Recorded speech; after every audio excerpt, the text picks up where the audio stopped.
네, 첫 번째 이슈는 국내 최대 사모펀드 운영사죠. MBK 파트너스와 관련된 이슈 알아보도록 하겠습니다. 자, 지금 MBK 파트너스가 굉장히 여러 치과, 의료기기 기업들을 인수를 하고 있습니다. 네. 자, 어떤 딜들이 오고 갔습니까? 네, MBK 파트너스 포함해서 전체적으로 어떤 딜이 있었는지 좀 말씀드리겠습니다. 네. 그 막강한 자금력을 앞세운 사모펀드들이 헬스케어 기업에 투자하는 사례가 부쩍 늘고 있습니다. 오스템 임플란트, 메디트, LG화학 진단사업, 그리고 루트로닉, SK팜테코 등이 사모펀드 투자를 최대 2조 원대 이제 투자를 네. 받고 있습니다. 그중에서 국내 최대 사모펀드인 MBK 파트너스의 행보가 좀 돋보입니다. MBK는 지난해 말에 국내 1위 치과용 임플란트 기업 오스템 임플란트를 인수했고 올해 3월에는 구강 스캐너 기업 메디트를 인수를 했습니다. 구체적인 딜 내용을 좀 보면 MBK 파트너스랑 UCK 파트너스가 같이 최규옥 오스템 임플란트 회장과 주식 매매 계약을 했습니다. 네. 그리고 두 번의 공개 매수를 거쳐서 오스템 임플란트의 발행 주식의 96.1%를 보유하게 됐습니다. 인수 규모는 2조 2천억 원입니다. 메디트 같은 경우는 MBK 파트너스 혼자서 이제 인수를 했는데 이제 지분 99.5%를 약 2조 4천억 원에 인수하는 주식 매매 계약을 체결을 했고 이제 3월 말에 인수를 위한 잔금 납입까지 마치면서 이제 인수가 완전히 끝났습니다. 네, 자, 이렇게 두 기업을 합치면 벌써 5조 원이 되는데 그렇습니다. 굉장히 규모가 크네요. 자, MBK 파트너스가 어쨌든 사모펀드이기 때문에 투자금을 회수를 해야 되지 않습니까? 그렇습니다. 어떤 방식으로 지금 예정인가요? 어떻게 이제 사실 회수를 할지는 MBK 파트너스가 밝히지는 않아서 시장에 좀 이제 추측이 조금 이제 무성한 상황입니다. 그래서 제가 이제 여러 시나리오를 들어봤는데 그 중에서 이제 가장 현실성 있다고 이렇게 여겨진 시나리오가 이제 있었습니다. 그래서 이제 그중 하나가 MBK 파트너스가 거대한 덴탈 회사를 이렇게 만들어서 그러니까 하나의 덴탈 유니버스를 만드는 거 아니냐 이런 추측이었는데요. 왜냐하면 네. 오스템 임플란트가 기존에 투자했던 이제 회사들이 있습니다. 그런데 이런 회사들도 모두 치과 의료기기 관련 업체들입니다. 그래서 이들을 하나로 이제 다 합쳐서 메디트와 오스템 임플란트 그리고 오스템 임플란트가 투자했던 기업들을 수직 계열화해서 하나의 이제 기업으로 만들 수 있지 않을까 이런 관측이 나오는 겁니다. 오스템 임플란트는 지난해 6월 말에 디알텍이랑 코렌텍이라는 이제 회사에 전환사채가 발행한 전환사채 각각 33억 원 그리고 110억 원을 투자를 했었는데요. 특히 디알텍이라는 회사 같은 경우는 이제 CB 외에도 85억 원 규모 전환 우선주에 추가 투자를 했습니다. 네. 그래서 이제 디알텍에 대한 오스템 임플란트의 잠재 지분율은 12.87%인데 최대 주주 지분율이 이제 9.5%라는 걸 감안하면 전환권을 행사하면 오스템 임플란트가 디알텍의 최대 주주가 됩니다. 그래서 네. 이 디알텍이 어떤 회사냐면 그냥 2000년에 설립된 디지털 진단 영상 기업인데 대표 제품인 디지털 엑스레이 디렉터로 연간 900억 원 매출을 올리고 있습니다. 코렌텍이라는 회사는 인공관절 회사입니다.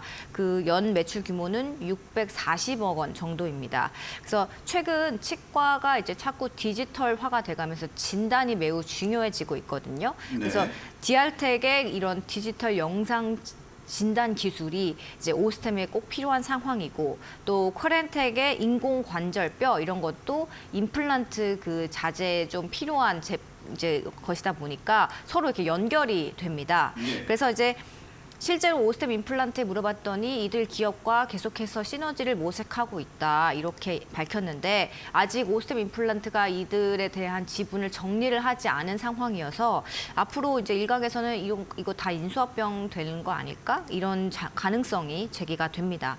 그래서 앞서 말씀드렸듯이 오스템 임플란트 배후에는 MBK 파트너스가 있기 때문에 MBK 파트너스가 오스템 임플란트와 메디트, 디알텍, 코렌텍들을 이제 수직 계열화해서 진단, 설계, 제작 이렇게 전 과정에 이르는 치과의 전 과정에 이르는 디지털 덴티스트리 라인업을 좀 구축하지 않을까 이런 관측이 나오는 겁니다. 그래서 이렇게 만든 거대 이제 덴탈 유니버스를 글로벌 의료기기 업체에 매각을 하거나 다국적 PE에 매각하는 방식 또는 아예 해외 주식 시장에 이제 새롭게 상장시키는 방안을 통해서 MBK 파트너스가 엑시트를 할 수 있지 않을까 이런 시나리오가 나오고 있습니다. 네, 이거 치과 의료기기 기업들을 인수를 해서 거대한 덴탈 유니버스로 통째로 상장을 하거나 아니면 매각한다. 자, 이런 계획을 이야기해 주셨는데, 자, 이런 이야기는 어떻게 나오게 된 건가요?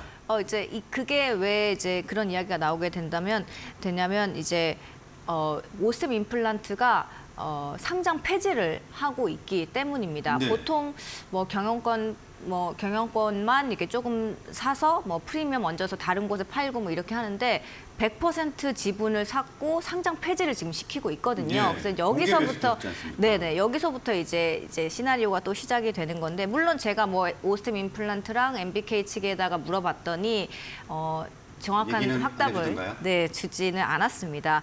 오스템 임플란트에 이제 먼저 물어보니까 치과가 디지털화가 진행되면서 정확한 진단이 중요해졌고 디알텍과 같은 진단 영상에 특화된 그런 기술을 제공하는 곳이 오스템 임플란트에 필요한 상황이고 코렌텍 또한 인공뼈도 임플란트랑 밀접한 연관이 있는 건 맞다. 하지만 회사를 우리가 향후에 인수할지는 알 수 없다. 이렇게 이야기했습니다.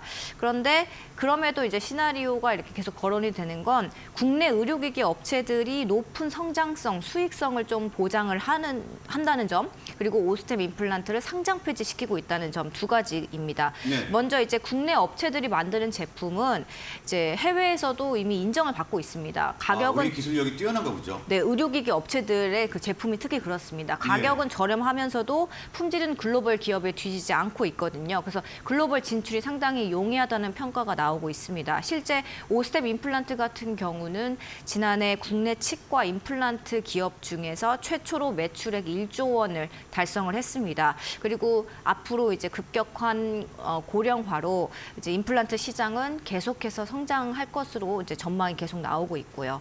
그리고 MBK가 굳이 오스템 임플란트를 상장 폐지시킨 건 이제 이러한 시나리오를 좀 이제 뒷받침해 주는데 오늘 그러니까 임시 주총을 열어서 오스템 임플란트가 상장 폐지 안건을 결의하거든요. 그래서 네. 이제 아마 이제 통과가 될 거고 이제 안건이 의결되면 회사는 한국거래소 상장 폐지를 신청을 할 계획입니다. 그래서 이제 이렇게 상장 폐지 시키는 건 국내가 아닌 해외 시장을 좀 타깃으로 재상장 시키는 거 아닌가, 해외 매각을 하려는 거 아닌가 이런 해석이 나오고 있습니다.